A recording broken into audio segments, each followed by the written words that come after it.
नमस्कार, EMS TV में आपका स्वागत है। मैं हूं कंचन। आइए नजर डालते हैं प्रदेश से जुड़ी कुछ प्रमुख खबरों पर।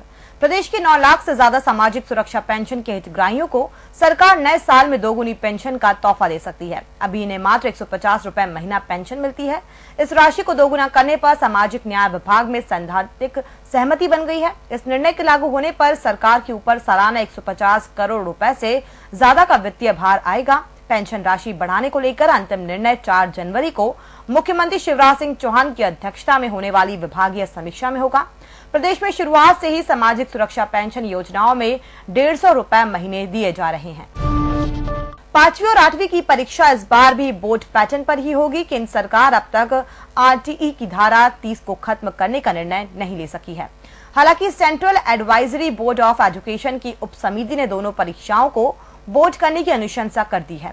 अभी प्रस्ताव कैबिनेट में जाएगा। संभव है कि अगले सत्र से दोनों परीक्षाएं बोर्ड घोषित कर दी जाएं। स्कूल शिक्षा मंत्री पारस जैन और राज्य मंत्री दीपक जोशी की मुहिम सफल हो रही है। दिल्ली में बुधवार को कैब की उप समिति की बैठक हुई है। प्रदेश में विधायकों का वेतन दोगुना बढ़ाने की तैयारी है। अभी विधायकों को 71,000 रुपए मिलते हैं। इसे बढ़ाकर 1.25 लाख करने पर सहमति बन गई है। इनका मूल वेतन 10,000 रुपए है, जो 20,000 हो जाएगा। निर्वाचन भत्ता भी 25,000 से बढ़ाकर 50,000 किया जा रहा है। बजट सत्र में इस संबंध में प्रस्ताव लाया जाएगा। बढ़े हुए वेतन का फायदा 1100 पूर्व विधायकों को भी मिलेगा। वहीं 1 अप्रैल से विधायकों की निधि भी बढ़ जाएगी। इन्हें भी क्षेत्र में विकास के लिए हर साल 77 लाख रुपए और 3 लाख रुपए स्वेच्छानुदान के मिलते हैं। अब ये राशि बढ़ाकर 1.50 करोड़ की जा रही है। बैगाओं को हैबिटेट राइट्स देने के मामले में डिंडोरी देश का पहला जिला बन गया है। अब तक देश में कहीं भी विशेष संरक्षित जनजाति को अधिकार नहीं मिल सका है। बैगा चक क्षेत्र के 7 गांव में हैबिटेट राइट्स का अधिकार पत्र प्रभारी मंत्री शरद जैन द्वारा वितरित किया गया। मंगलवार की देर शाम समनापुर जनपद के गौरा कन्हारी गांव में आयोजित कार्यक्रम में वन समितियों को हैबिटेट राइट्स का अधिकार पत्र सौंपा गया। अब इन 7 गांव की 23,000 एकड़ भूमि पर बिना बैगाओं की सहमति से शासन प्रशासन कोई हस्तक्षेप नहीं कर सकेंगे। हैबिटेट यानी रिहायशी अधिकार प्रदेश व देश के किसी भी जिले में अब तक नहीं मिल सका है। लोकायुक्त जबलपुर ने बुधवार को कटनी जिले के बरही तहसीलदार मनोज कुमार सिंह को 50,000 की रिश्वत लेते सरकारी आवास से रंगे हाथ गिरफ्तार कर लिया। लोकायुक्त ने तहसीलदार के घर की तलाशी भी ली, जिसमें उसे लाखों के निवेश के दस्तावेज मिले। देर शाम लोकायुक्त ने उसके जबलपुर के डुमना एयरपोर्ट रोड स्थित प्रियदर्शनी कॉलोनी के बंगले पर भी दबिश दी। यहाँ भी टीम को नकदी समेत जरूरी कागज हाथ लगे। मामला बढ़ता देख लोकायुक्त ने तहसीलदार के खिलाफ अनुपातहीन संपत्ति की जांच शुरू कर दी है। सुरक्षा जांच के लिए मेटल डिटेक्टर लगे जरूर हैं, मगर किसी काम के नहीं है, क्योंकि ये महीनों से बंद है। परिसर में सामान बिना जांच के ही ले जाया जा रहा है, क्योंकि बैग स्कैनर ठीक नहीं कर पा रहे हैं। प्रतिबंध की धज्जियां उड़ाता कोई भी शख्स आपको यहां आसानी से नजर आ जाएगा। ये नजारा सुरक्षा की दृष्टि से अति संवेदनशील उज्जैन के ज्योतिर्लिंग महाकालेश्वर मंदिर का है। मंदिर को लेकर देश की शीर्ष सुरक्षा एजेंसियां कई बार हाई अलर्ट जारी कर चुकी हैं, मगर यहाँ इंतजाम कभी भी वैसे नजर नहीं आते। आए दिन सुरक्षा में चूक की घटनाएं सामने आती हैं।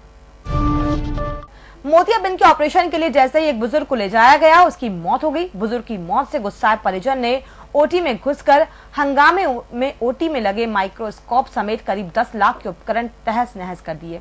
मृतक के बेटों ने आरोप लगाया कि उनके पिता के इलाज में डॉक्टरों ने लापरवाही बरती है।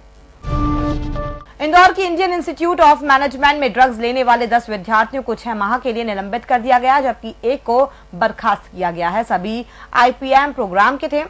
IIM इंदौर की ये अब तक की सबसे बड़ी कार्रवाई मानी जा रही है। इंदौर IIM में छात्रों द्वारा ड्रग्स लिए जाने की शिकायतें लंबे समय से आ रही थी। इसी कड़ी में कुछ दिन पहले हॉस्टल कमेटी को शिकायत मिली थी।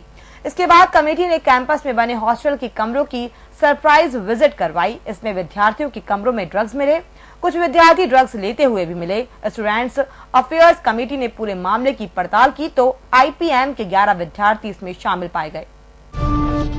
10 साल बाद सूर्य बिंब के सामने से बुध ग्रह निकलेगा। वर्ष 2016 में 9 मई को होने वाली इस अद्भुत घटना को बुध का पारगमन कहा जाता है। ज्योतिषाचार्यों के अनुसार बुध का पारगमन होने पर सूर्य और धरती के बीच बुध आ जाएगा।